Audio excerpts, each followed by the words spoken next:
अगर आप भी छुट्टियों में कहीं घूमने का मन बना रहे हैं तो आज हम आपको बताएंगे एक बहुत ही सुंदर शहर के बारे में जो है देहरादून। और आज हम आपको बताएंगे देहरादून में घूमने लायक 10 बेहतरीन स्थानों के बारे में। ये जो देहरादून शहर है ये उत्तराखंड की राजधानी है और ये बहुत ही साफ सुथरा और बहुत ही शांत शहर है।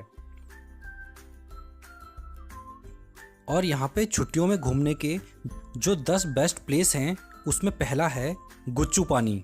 ये गुच्चू पानी एक जगह है जिसको रोबर्स केव के नाम से भी जाना जाता है, यानी चोरों की गुफा। यहाँ पर एक गुफा है जिसके बीच में से पानी होकर बहता है और इस गुफा के बारे में कहा जाता है कि पहले जिस टाइम पे अंग्रेजों का शासन हुआ करता था उस टाइम पे यहाँ पर चोर और डाकू लोग छुपकर रहा करते थे। देहरादून शहर से लगभग 10 किलोमीटर की दूरी पर स्थित है ये रोबर्स केव और यहाँ पर भी लोग दूर दूर से घूमने के लिए आते हैं। तो अगर आप यहाँ पर रोबर्स केव में आएंगे तो आपको ये प्लेस काफ़ी अच्छा लगेगा। इसके बाद नंबर 2 पर आता है FRI यानी फॉरेस्ट रिसर्च इंस्टीट्यूट। और इस FRI की कई सारी विशेषताएं हैं। ये बिल्डिंग ईंटों से बनी हुई बहुत ही बड़ी बिल्डिंग है और इसके लिए इसका नाम Guinness book of world record में कई सालों तक दर्ज था। ये अंग्रेजों के ज़माने की बनाई हुई एक बहुत ही खूबसूरत इमारत है। आपने student of the year movie देखी होगी, तो जो उस मूवी की शूटिंग हुई थी वो इसी कॉलेज FRI में हुई थी।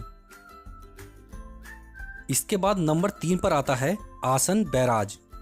ये जो आसन बैराज है ये देहरादून शहर से लगभग 25 किलोमीटर दूरी पर स्थित है और यहाँ पर आप बोटिंग कर सकते हैं। इसके अलावा आप यहाँ पर कई प्रकार के पक्षी देख सकते हैं जिनमें से कुछ विदेशी पक्षी भी होते हैं। इसके बाद चौथे नंबर पर आता है बुद्धा टेम्पल। ये जो बुद्धा टेम्पल है ये भी देहरादून शहर से लगभग 15 किलोमीटर की दूरी पर स्थित है और ये बौद्ध लोगों का एक बहुत ही पवित्र स्थान है। और ये मंदिर काफ़ी साफ सुथरा और काफ़ी कलरफुल है। यहाँ पर आप गौतम बुद्ध की एक बहुत ही बड़ी मूर्ति देख सकते हैं। देहरादून में इस बुद्धा टेम्पल को देखने के लिए भी दूर दूर से लोग आते हैं। इसके बाद अगला नंबर आता है सहस्त्रधारा का। जो ये सहस्त्रधारा स्थान है यहाँ पर गंधक युक्त पानी निकलता है। इसके अलावा सरकार ने यहाँ पर छोटे छोटे से तालाब बनाए हुए हैं स्विमिंग के लिए, तो गर्मियों के समय पर यहाँ पर सबसे ज़्यादा भीड़ देखी जा सकती है। और इस सहस्त्रधारा में जो एक गंधक युक्त पानी होता है, कहा जाता है कि इसमें नहाने से शरीर के चर्म रोग दूर हो जाते हैं। इसके बाद अगला नंबर आता है मालसी डियर पार्क का। ये जो मालसी डियर पार्क है ये भी देहरादून शहर से लगभग 5 किलोमीटर की दूरी पर स्थित है। और ये केवल डियर पार्क नहीं है, पहले यहाँ पे केवल डियर पार्क हुआ करता था लेकिन अब इसको चिड़ियाघर में परिवर्तित कर दिया गया है और यहाँ पर कई प्रकार के जीव जंतु लाए गए हैं। तो ये भी एक काफ़ी खूबसूरत पार्क है देहरादून में। इसके बाद अगला नंबर आता है घंटाघर और पलटन बाजार का। अंग्रेजों का ज़माने का बनाया हुआ घंटाघर आज भी देहरादून की शान है।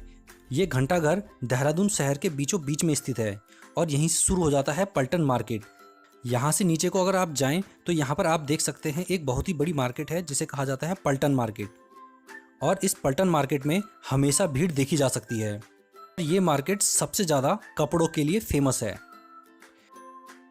इसके बाद अगला नंबर आता है राजाजी नेशनल पार्क का।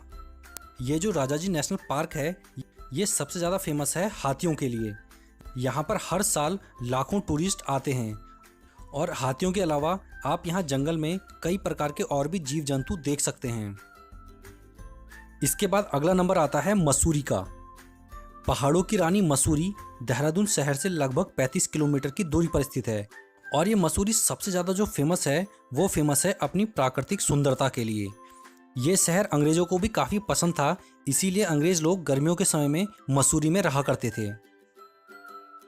इसके बाद अगला नंबर आता है लच्छीवाला का।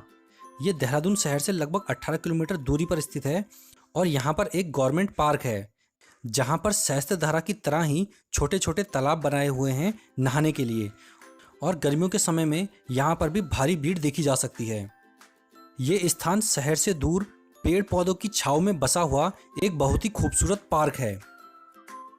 तो ये हैं वो 10 स्थान जो देहरादून में घूमने के लिए बेस्ट हैं।